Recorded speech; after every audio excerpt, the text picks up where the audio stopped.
All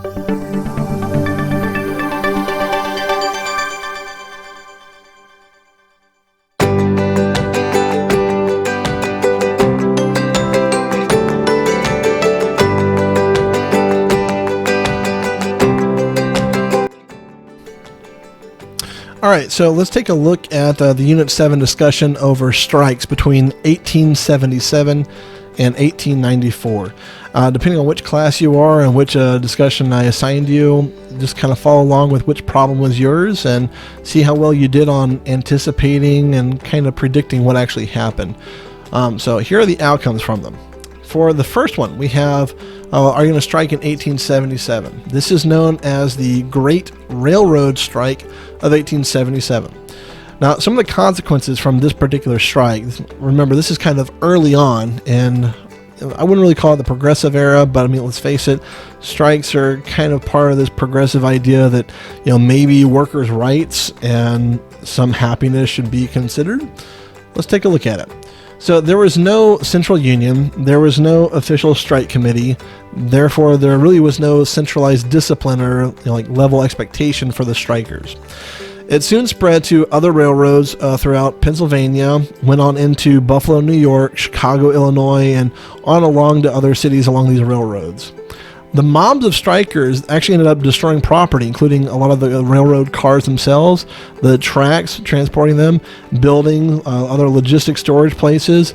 The strikers would end up fighting with police and U.S. soldiers. So the U.S. Army troops, they got brought in obviously to try to restore order. Over 100 people died in this strike, and another 500 or so were wounded.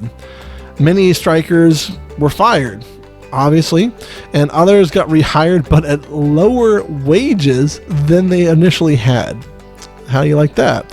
The American public, which originally sympathized with the strikers, they got horrified at the violence. This happens a lot when you have peaceful protests that are expected to turn into outright anarchy and very dangerous and destroying riots. Businesses, newspapers, political leaders, they all kind of sensed this public outrage and called for the strike measures to prevent such worker riots in the future. So it ends up actually being used as kind of what we call a historical analogy on, this company had this kind of strike happen and all this damage happened. What can we do to avoid that, or more quickly put it down, forcibly? So it ends up actually weakening the unions and their movement for strikes overall. If you had joined the strike, you probably didn't get killed, but you stood a pretty fair chance of either losing your job or being essentially demoted or paid less. So it's a lose-lose situation for the actual strikers. Lesson learned from it, or at least what should have been learned from this: violence doesn't really get public support. All right, problem 2. This is the Homestead Factory strike in 1892. So the workers, they started the Homestead strike as a reaction to the pay cuts and the lockout. They tried to keep so-called strike breakers out of the factory. It didn't work. Unlike the 77 railroad strike, the strikers here in Homestead 1892, they had discipline. They had centralized organization. They had many bosses, essentially. They had an official strike committee. They had a network of scouts. And they actually had the sympathy of the city and the mayor himself. There's some unintended consequences, however, that would end up dooming the strike. So it got crushed once the governor had to call in the state militia. Workers had to accept a pretty substantial now pay cut, and the company actually increased their workday load to 12 hours.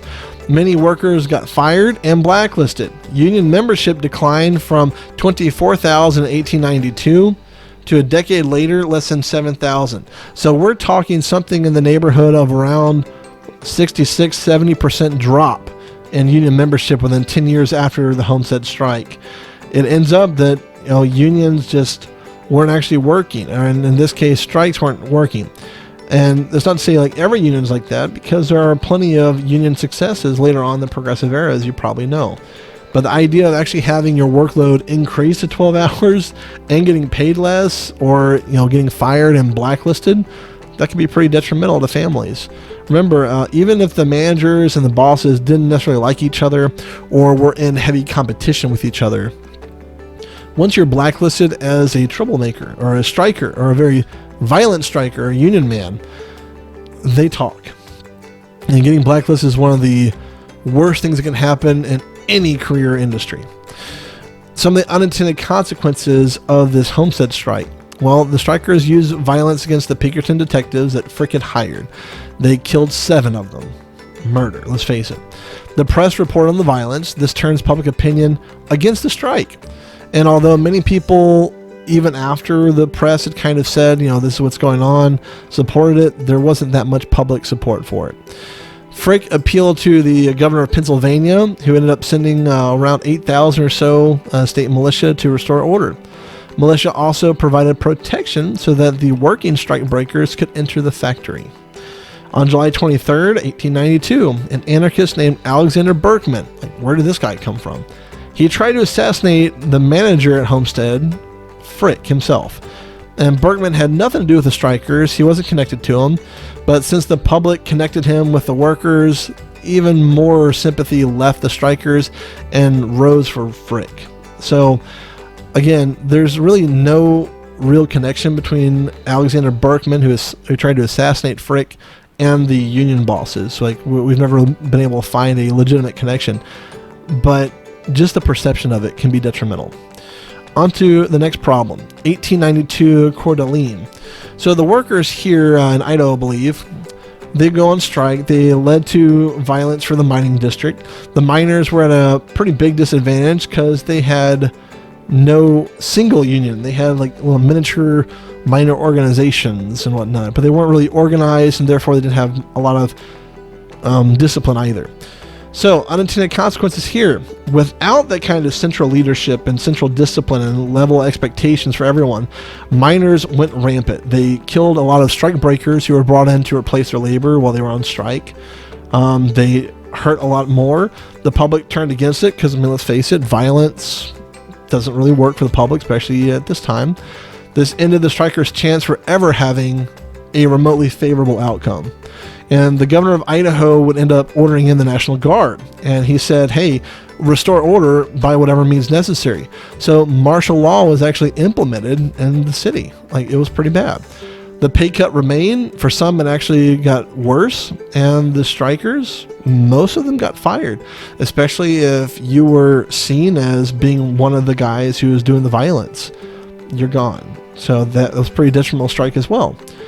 Another one, 1894, the Pullman strike. This has to do with the railway union, the American Railway Union, the ARU at the time. They supported the actual strike originally, and they end up organizing so much throughout the Midwest region that a lot of the rails actually were stopped. The strike affected basically every railroad in the region, not just those that were directly connected with Pullman. However, there's a lot of consequences of that kind of a massive organized shutdown. In this case, the railroad owners saw that the union was a pretty serious threat. They weren't just talking here. So they ended up actually allying with themselves, albeit temporarily, to kind of calm down the strike and support Pullman. The owners actually put Pullman cars on mail trains, and they were actually allowed to get government support and troops to enforce the mail delivery. So the Attorney General, Richard Olney at the time, was a former lawyer for the railroad industry. And he ended up actually essentially deputizing or swearing in 3,400 deputies to run and protect and work for the trains here.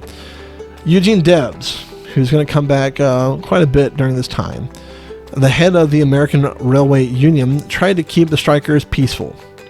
But let's face it, it didn't happen. And some attacked deputies. There was a lot of destroyed property for the railroads. The public opinion once again turned against strikers because, once you have National Guard troops pulled up, once you have a militia there, once you're doing a lot of violence, the public doesn't really want to support you. It hurt them. So strike breakers were available, especially since the union currently at that time excluded African Americans. There was a lot of prejudice that actually hurt the union. No, African Americans weren't the only ones who worked as strike breakers, but they added to the overall number of what we call scabs available. So, let's face it, there's this idea and perception I would more accurately call it a myth, that there was no racism in northern cities. Yes, there was. A lot of it. And especially as you start bringing in more African Americans. Remember, this is still before the Great Migration of the teens and 20s of the 20th century, rather. But there's still a lot of African Americans looking for work at this time. And they're in the cities. And as they come north, especially after the Civil War, well, people who didn't really see themselves as being prejudiced or racist, a more extreme version of it, they end up finding out that they do have some qualms with this, and they have some serious internal issues. It's changing the status quo. And so, of course, there's going to be a racial aspect to this particular strike. Now, President of the United States this time, Grover Cleveland, he is going to actually send troops over to Chicago and the surrounding suburbs to try to restore order and get the railways up and moving again. Meanwhile, a judge within Chicago, he actually issued an injunction here preventing union leaders from telling union workers, don't work. So it was very interesting. So now you're basically breaking the law if you're on strike. So union leaders, including Eugene Debs himself, they got arrested, and the strike ultimately failed. So a lot of the intents of these strikes, I'm very overgeneralizing them, but a lot of these strikes are meant for an organized bargaining idea that, less hours, better conditions, a little better pay, competitive rents where it's attached to some of the actual wages they're getting. Things that kind of we take for granted now in the 21st century, the early unions really had to fight for. And yes, I think you can justify their violence in this case.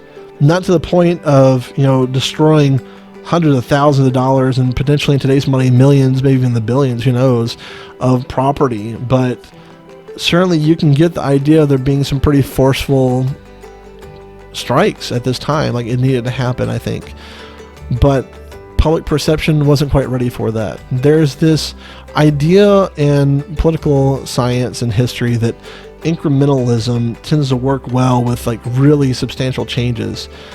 But if you know anything on history at this time in America, even the civil rights movement that's still moving on, even in the 1890s at this point, there's this argument and a debate between, do we want to push for incrementalism or do we want to push for immediate change? And ultimately, incrementalism kind of won out there, and that ended up being for the detriment of the African Americans especially. So all these strikes here, they're all part of our communal history. What should we take from them is that sometimes strikes, when they're organized and they're disciplined and they're obviously justifiable, they need to happen. But remember that we only have civil protections for peaceful protests, and that includes these strikes. So keep that in mind as we move forward, because in the administration of Teddy Roosevelt, there's a pretty serious coal miner strike that he ends up almost sending in the troops to just nationalize, meaning take over from the country, from a private business, the coal mine, because it was a detriment to public health not to have coal in one of the coldest winters in American history. So a little foreshadowing there. Hope that helps you out with understanding what we should take from the strikes between 1877 and 1894.